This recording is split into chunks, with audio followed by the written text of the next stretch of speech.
Welcome back to My Dad Watches The Bachelor. I'm Meredith, and I'm here with my co-host, my dad. Hey, Meredith, we're doing another season of this, apparently. Yeah, we already established that, I think, in our first two preseason episodes, but I'm glad that you've caught up with us. We're here with a new season. We're here to watch Clayton fall in love. Well, it doesn't really hit me until I actually have to sit through the first 2-hour episode. Yeah, I enjoyed last night's episode. I think I usually enjoy night one, getting to meet all the new women, seeing how terribly wrong my picks are. It's a good time. To me, this must be a very difficult night for all these people, including poor Clayton the Bachelor. Not poor Clayton the Bachelor. I mean, he's got 30 odd women chasing after them. I suspect many men would like to be in his situation, but just this whole night of drama and trying to. I'm bad with names. How he remembers these names. I keep thinking that part of the reason that someone goes home is just I'm sorry, I can't remember your name, so I can't give you a rose because I can't say, Meredith, here's a rose. I think I'm most impressed with how put together everyone still looks by the next morning during the rose ceremony. Like, everyone still looks very nice. No one looks like they just stayed up all night. I think that if I stayed up all night, I would look like a zombie. I wonder if they never show pictures of someone falling asleep on the couch. I guess that would be embarrassing. You have to avoid that. Yeah, I guess that's why people get drunk, to try and stay awake. Didn't really work out for our girl Claire, though. I think she might have been overserved. Just a little. Yeah. So I know we're going to get into it, but I had a couple of initial thoughts on our new host, Jesse Palmer. Nice. That's actually my first high of the night. Well, I don't know if I can. I'm not that high on Jesse Palmer, but maybe it takes some time for these hosts to grow on me. But he started off the program by saying that he was the Bachelor a long time ago, and now he's happily married. Now, I am going to assume that he is not happily married to someone he met on The Bachelor. Is that a correct assumption or not? That's fair to assume. I believe there are only 3 bachelors who are still currently with someone from the show, and that includes Jason Mesnick, who married his runner-up, not who he picked. Now, Jesse also said, as I guess when Clayton came out and they're getting ready to meet the girls coming out of the limousines, he said, so many men have met their soulmate on this exact spot. Again, I question that. I'm not so sure that many men have actually met their soulmate on that exact spot. So I'm questioning that. And I also got a little chuckle when Jesse told Clayton that he's going to have his back. And I just felt, tell that to the fans of the New York Giants. I don't think that they ever felt that Jesse really had their back. I don't think he was that successful a professional quarterback. But anyway, those were my initial Jesse Palmer thoughts. Well, my initial Jesse Palmer thoughts was that I enjoyed him as a host. It just felt more official. And as much as I love Tayshia and Kaitlyn, it just seems like more back to normal with someone who's hosted before. Like, it doesn't seem as, like, not childish. I don't know. There's just something different about it that it feels more professional now. Not a lot of giggly girl sort of stuff going on there. I mean, Jesse's taking this very seriously. He does seem like a Chris Harrison knockoff. Yeah, I do think it would have been interesting to see Tayshia and Kaitlyn being all giggly with Clayton and how he would have handled that. Well, what were your highlights? What stood out for you on the first night there? We have all these entrances of young ladies coming in from limousines. Well, I think my 3 highlights all come from the entrances. First, I really like Susie's. She did a firm handshake instead of a hug, and then had one of those, like, shocker things on her hand so that they could feel the electricity between the two of them. I thought that was funny. And I'm a big Susie fan at this point. I liked Kate's entrance because this is the girl from the Oppenheim group that I picked as my first impression rose. She did not get it, but she told Clayton something about taking her nips and then pulled 2 mini bottles out of her dress for them to take shots of. And then lastly, this was going to be a low, but it turned into a high, was Rachel's entrance. She used Holly, the 60-something-year-old woman, as her quote-unquote wing woman, since Rachel is a pilot. But it was also like a pretty cheesy way for ABC to advertise their senior bachelor show if they ever do that. Which you had to remind me of, and I think you've told me about this before, where they're thinking about it. Maybe we've seen the advertising for it. Yeah, before, they say that they're casting for it. Yeah, with the senior bachelor show, which sounds like such a horrible idea. And I will say that when Holly, the wing woman, came in, for some reason I just jumped to the assumption that somebody brought their mother or grandmother to help make the introduction, which didn't sound like a smart thing to do either. Yeah. Do you just not like the senior bachelor because you could be technically a senior bachelor, that you are in that age range now? I don't really like to think about that.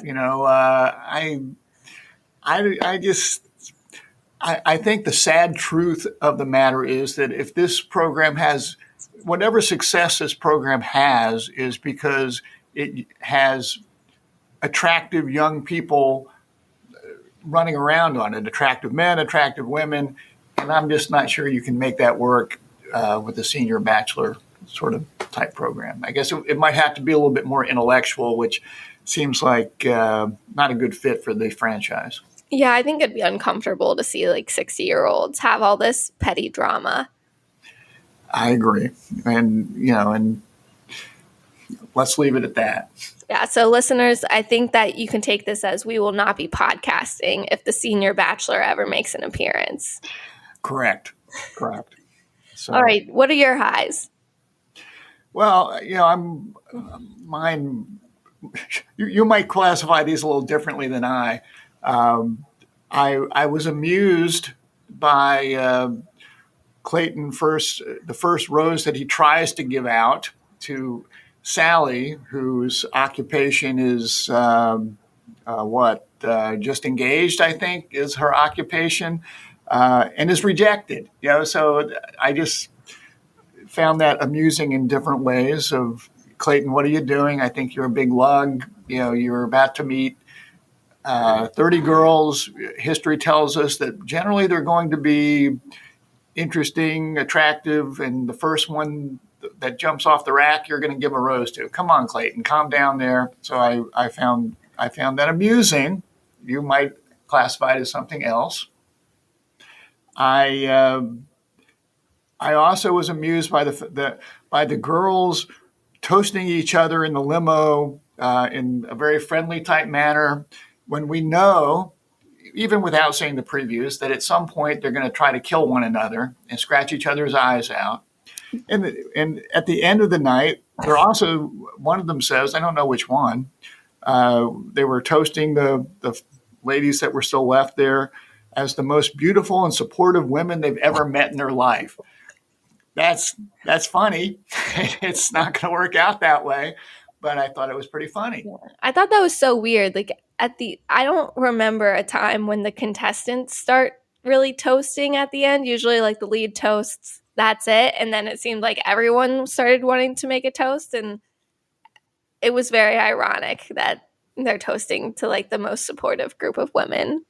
And then we cut right into the trailer for the season of them screaming at each other and crying. And like lots of crying. And anyway, I have a bad sense of humor. I'm sorry.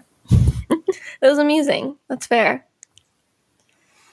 And I was impressed that Clayton took care of his business with Claire, who was the one that was overserved, we assume. And after having a little interaction with Clayton, starts wandering around the room, basically saying she didn't have a connection and she hates Clayton. What a wacko. I have things to say about Claire later on. Okay. Well, that's pretty much all the highlights I've got. Okay. My lows, they're like small little things that I noticed throughout the show. First, Teddy being a virgin. To each their own, whatever. We don't have to get into the sex of it all. I've been told to keep it classy. But I don't want to deal with this storyline again. And obviously, Clayton likes Teddy. She got the first impression rose. He doesn't know that she's a virgin. So it seems at this point a strong likelihood that Teddy could make it to the fantasy suites, and this is going to be a whole storyline again all season, and she's going to freak out because she's a virgin. We've been there, we've done that. I don't need it again. Well, didn't we see, like, in at the beginning of the show when we're meeting these various young ladies, that she's sitting around with her family and basically says, "If I get invited to the fantasy suite, I'm going." Yeah. So she's. She said she was just waiting to be in love. She's not waiting for marriage. And, if she does make it to the fantasy suites, we have seen that Clayton loves all of the top 3 and that he's intimate with 2 of them. Spoiler alert there, but that's been all over the previews the whole time they've been doing this. Yes. So Teddy seems like a nice girl, and I hope that if she does make it, she doesn't sleep with Clayton. I hope she's the one that doesn't get intimate with him, because that would be a crappy way to lose the V card. Well, I will say that when Teddy was sitting on the couch talking with Clayton, the mom walked in while she was on and said, "Look at that dress," which was pretty much riding up to her hip at that point in time. And I said, "Yeah, she's the virgin." And your mom said, "She's not a virgin." And I said, "Well, she's saying she's a virgin." So anyway, we had that. I did not notice that. Okay, next low. The first girl who got out of the limo. Don't even remember her name. Talking about how she went to Clemson. Like, do we really need to bring that into The Bachelor? I just keep that nastiness away. That was Sarah. I made note of that as well, just to poke you with it, since you're a proud graduate of the University of South Carolina. But yeah, you're not a pro Clemson person. No, but the University of South Carolina does have a better football team than the University of North Carolina. Don't go there, okay? All right. The one girl in her moon shoes, we talked about this last week. I don't remember what the shoes were called, but we called it that she was going to show up with those shoes. I do not know if she made it through night 1, though, because I don't even know her name. That was Melina, and I think that she did make it through night 1, but no doubt she was definitely hocking the shoes. So other than jumping around on shoes, I'm not sure she made that much of an impression. Next was a 33-year-old, I think it was Jane, your first impression rose pick, calling herself vintage. I'm only 26, and that's, if I do my math correctly, 7 years away from me. But I don't feel like I want to think of myself as vintage in 7 years. I don't like that. I don't blame you, and considering I'm significantly older than that, and I'm not sure I'm prepared to call myself vintage quite yet. I think you would be a step past whatever vintage is. I would be a step past that? Well, if 33 is vintage, you're over 20 years past that. We might be going to visit the grandpa soon, and he's in his 80s. What do we qualify him as? That's multiple steps past vintage. Well, according to Jane, but she seems very wrong to me. Okay. What else you got? My last low, I believe her name's Hunter, making an entrance with a snake. I just wrote, absolutely not. You and I are not snake people. If she tried to sit next to me on the couch with that snake, things would be happening. And that's disgusting. Why would you want a snake in the Bachelor Mansion? Why did Clayton keep her? I have no idea. For the record, I am kind of petrified of snakes. I mean, that's something I really try to avoid. And, and I wonder, is it appropriate to bring any pet onto the show that's not invited? Dogs. Very cute. Dogs are very cute, but I'm not sure you're supposed to bring them. Let's talk first dates here.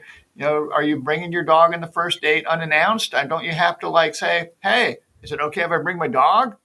I think depending on the first date, where it is, if some guy brought a dog, I wouldn't hate it.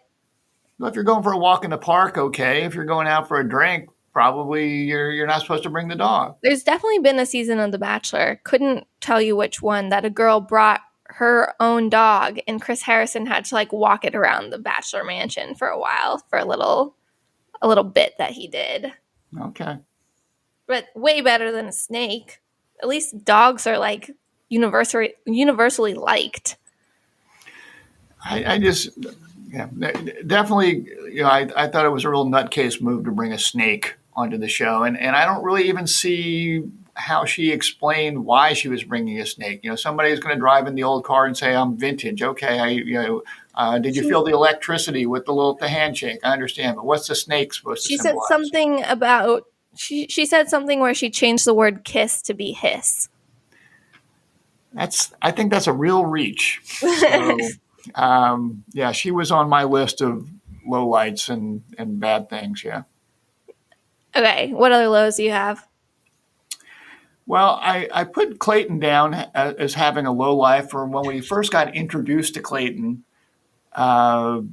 he talked about why he was the Bachelor and had such an insignificant amount of airtime in the previous show, but now he's the Bachelor. And he said, I truthfully believe in this process. I know it works. Why would you say such a thing like that? It hardly ever works, and it just didn't work for you. And then he says, I'm just a Midwestern guy who doesn't like the spotlight. He's sitting on a throne of lies. I don't, I'm not sure what to make of poor Clayton. Maybe he got to hang out with Michelle and Nate some after Michelle's season and saw how happy they were together and thinks it works because of that. I'm not sure about the spotlight thing. That does seem a bit throne of lie-ish. I don't like the spotlight, but give me the biggest one that I can get on ABC, please. So I wasn't a big fan of Samantha, who enters in a bubble bath. I just don't know how that works for the rest of the evening. I'm not. She said she was going to go inside and get changed. Okay, well, I didn't see her sitting around in a bikini, but it just sort of seemed very strange. And I'm going to come in a bubble bath, and it's going to be cold. Maybe do I get a towel? They were blocking out. She got the black box. She got the black box.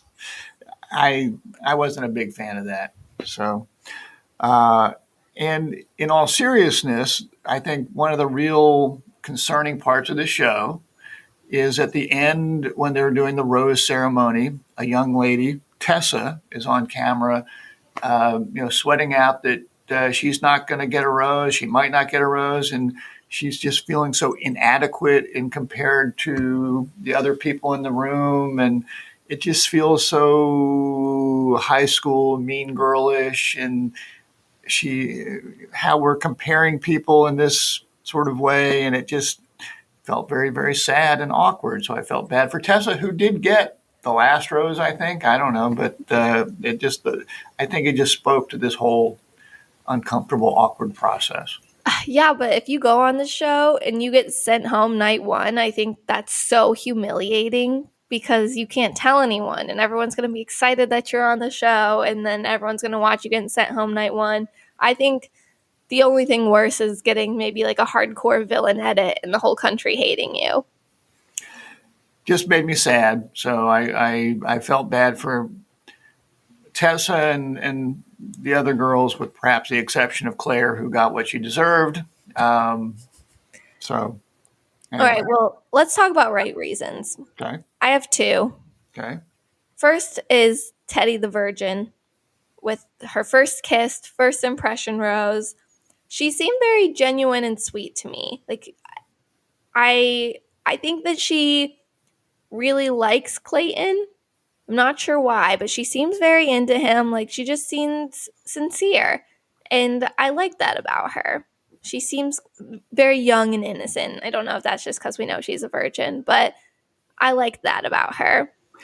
Well, she seemed to be very enchanting to Clayton, and they really did seem to have a good conversation and connect as well as people can connect in these 5 to 10 minute conversations that they might be having. And I think she sort of came out of the blue in reading our paragraph bios. I didn't see her as really being a contender, but she'll certainly be around for a while. I don't know if she'll be around to the end, but to be fair, the first impression rose from a bachelor is usually a kiss of death. You're not going to make it to the end. Well, we'll see. My second right reason. Yes. My girl Claire. Yeah. She knows that Clayton is too nice of a guy. She doesn't want to be with America's sweetheart. You know, he doesn't like the right type of wings, can't play cornhole very well. She knows herself and she knows what she wants. And I think it is kind of ridiculous that every season we go in expecting that all 30 of these women are going to be head over heels for the same guy. Like, I'm surprised it doesn't happen more often that a girl's like, yeah, we just don't vibe. Like, I'm not into him at all. And I think that, you know, it's impressive that she's willing to say, granted, she's probably pretty drunk. She seemed a little out of it, but that she's willing to vocalize that and give up the opportunity to stay on the show, get more followers, make more money on Instagram, the whole shebang, just because she knows that she's not into Clayton. Yeah, I accept that. I agree with you in terms of someone making a quick decision that they aren't going to connect.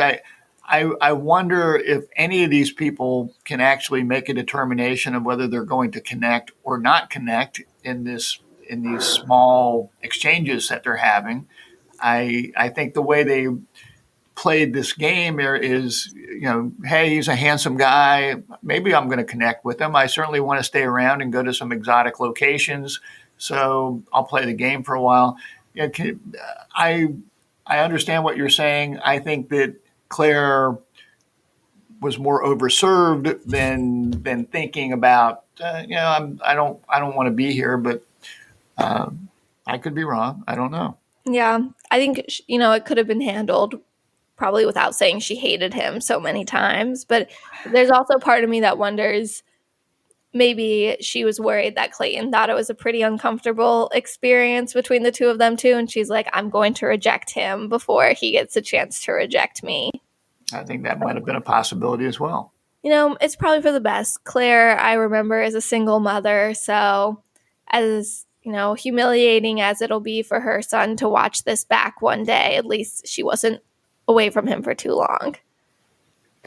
Well, for in a similar vein, I put right reason for Sally, the person that was just engaged, who took way too long, and I don't really understand why she had to come and meet Clayton to tell her this if she's just going to leave. But basically, she came to Clayton, said, "Hey, I'm having a difficult time. I was supposed to get married today or whenever the shooting began. I don't think I should be here, but I wanted to say hello." Dumb Clayton actually offers her a rose before he meets any of the other ladies, but she ultimately realizes that she shouldn't be there, doesn't take it, and leaves. So good for Sally. You don't look convinced. Sally's my wrong reason of the episode. Well, then you go. So granted, I did hear whispers of Sally while filming was starting. And so I told you beforehand, don't pick Sally for your top 4. Because I knew that she was not here for a long time. So she was her wedding was supposed to be the night before night 1, is what I gathered. But she called off her engagement because of a lack of trust.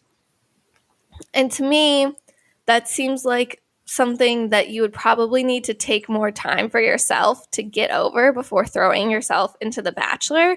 But then it gets worse because I was like, okay, I know I've heard stuff about this. Let me go back and read what I'd heard. So based on my research, she was at her bachelorette party a month before the show started filming. So a month before the show started filming, she was still planning on getting married. And she called off her wedding like a week after her bachelorette party. So it was like 3 weeks before the show started filming, and then she goes on the show. There were a lot of rumors that she called off her wedding just so that she could go on the show. And I think that the news of this all broke before filming started, and she knew that if she stayed, she would just look terrible. And it would come out that this was, she broke off her engagement so she could go on The Bachelor and get famous, blah, blah, blah. So to me, that's a big wrong reason. And she didn't even stay on the show. She couldn't even follow through. Yeah, you're going to be a villain, but you'll still get famous. And she broke off her engagement for nothing, didn't go on The Bachelor. It's wrong reasons all around for Sally. All right. Well, you've done some research and you make a compelling case. I'm glad. I'm glad that she wised up and didn't stay. So, but she shouldn't have been there in the first place. No, she should not have been there in the first place. Now, of course, I see the wrong reason as Clayton for trying to give her a rose, pretty much sight unseen, and trying to convince her to stay on the show when he's got a bevy of other ladies who he's not even yet met. He's got one coming in who says that, I think I should leave, and you're the one I want to keep. Come on, Clayton, wise up. You've got 30 other doors here to walk through. Let the one leave that wants to leave. He's like a small child, you know. He's been given one lollipop that is there in front of his face, and he knows that when he gets home, he has 30 other lollipops he can choose from. But this lollipop is here now. And so he wants this lollipop because this is a hot flavor lollipop. Yes, yes. That is what Clayton is doing. He said, "You are in front of me now, and you are attractive. I want you here. I don't know what anyone else looks like, but you, I know I'm into you." That's right. In all likelihood, the other 30 girls will be unattractive, so I better hold on to this one. Yeah, they're all going to be the mystery Dum Dum flavors, but this one is a blue raspberry. It'll be like that Harry Potter thing with the every flavored beans. Yeah, those sort of things. Sometimes you're going to get a vomit one. Yeah, but Sally, she was not vomit. She was buttered popcorn. That's right. All right. Okay, my MVP of the episode is Clayton. I do think that he's a small child with his lollipops and he's a big child. He's like 6'4", 250. But, I think that you and I had expectations of the type of women that he would go for. And he has a very different group of front runners than I expected. So I like that he's surprising me. We kind of thought he's going for those little blondes. And he doesn't really have any little blondes in what I would think is like his top 4 right now. I would say right now it seems to me like Teddy, Rachel, Susie, and maybe Genevieve. None of who are blonde. Which one was the pilot? Rachel. Oh, okay. Wasn't she blonde? Not really. Not a real blonde. Well, she seemed blonde enough. She had some blonde, but it was mostly brunette to me. Okay. She wasn't like the bleach blonde type of girl. Okay. So I don't love Clayton as a bachelor. I also think that there will be many times this season I accidentally call him Colton, but he wouldn't be my first pick, but some things I'm like, okay, maybe you're not as bad as I thought you would be. And I think his group of front runners seems good right now. So I was impressed. And that's fine if you want to make him the MVP, and I'm sure he'll have his ups and downs. I did keep wondering as I'm watching the show, has he really done anything to deserve to be in this position?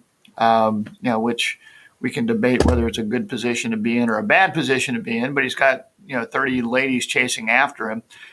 I guess he's a handsome guy. I suspect when he takes his shirt off, he's going to look more handsome because he's probably pretty well ripped. But he seems like a nice guy, but a sort of an average big lug. And I've told you before, that's the type of guy that they go for as a bachelor lead. We need a vanilla, muscular man, and we're going to let the women bring the drama.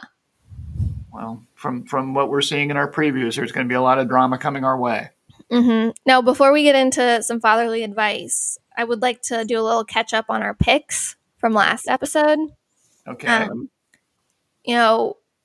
We both lost people from our top 4. We both lost Haley, and you also lost Rihanna. So you are down to 2, and I have 3. And I also lost my villain pick, Ivana, the lovely bar mitzvah dancer, which was a shame. And your first impression rose, Jane, went home. So we really lost a lot night 1. I don't know if we've lost this much in a night 1 before. We did, although the 2 that I've got left, Susie and Rachel, I'm feeling pretty good about them. I don't know how long they'll be there, but they're going to be there a while, I think. Yeah, I feel good about Susie and Rachel too. I have Susie, Gabby, and Elizabeth. I'm not so sure about Gabby and Elizabeth, but whatever. Yeah, we'll see. Yeah, and it looks like maybe Shayna might be the best candidate. Shanae is going to be the best villain candidate. It looks like to me. I don't know. That's what it looks like to me as well. Shanae, we see her stealing some trophy and throwing it and yelling at people. She seems like she could be a lot. Yeah, there's going to be a lot of, I mean, Claire would have been a good villain, but I don't think getting kicked on night one, I think you're not going to be qualified as a villain for that. Yeah. All right. Some fatherly advice to wrap us up. So a few things. Number one, you don't wander around a show like this telling everyone you hate the guy that you're supposed to be dating, because it's going to get back to them. And to me, this just sort of reminds me of reminding you and our listeners of, if you're going to send an email or leave a voicemail, assume the person that you want the least to read it or hear it is going to. So before you hit send, before you leave that angry voicemail, just be thinking about that, because the person that you think is never going to see it is probably going to see it. Second thing, don't bring snakes on the first date. Don't bring snakes on any date. Get rid of the snakes. No more snakes. They're good for killing rats, but I don't want to see them. And finally, my grandmother, your great grandmother, used to say, why would you buy the cow when you get the milk for free? Which one of the girls also said, as I think Kira, the doctor from Philadelphia, shows up in a doctor's coat, barely covering her lingerie. Don't wear lingerie on the first date. Well, if you do, make sure that you've got a lot of other clothes over it. But be careful about keep some mystery. Don't give it away too quickly. Okay? Okay, Dad. That's great. All right. Well, if you're enjoying the podcast, make sure to comment, rate, and subscribe to us anywhere you listen to podcasts. We'd like to thank The Mesh for producing our wonderful podcast and our producer, Moose. Thanks for always listening to us talk about The Bachelor. I know you love the show. So that's all we've got for today. Join us next time to hear about the first dates of Clayton's seasons from the right perspective and my dad.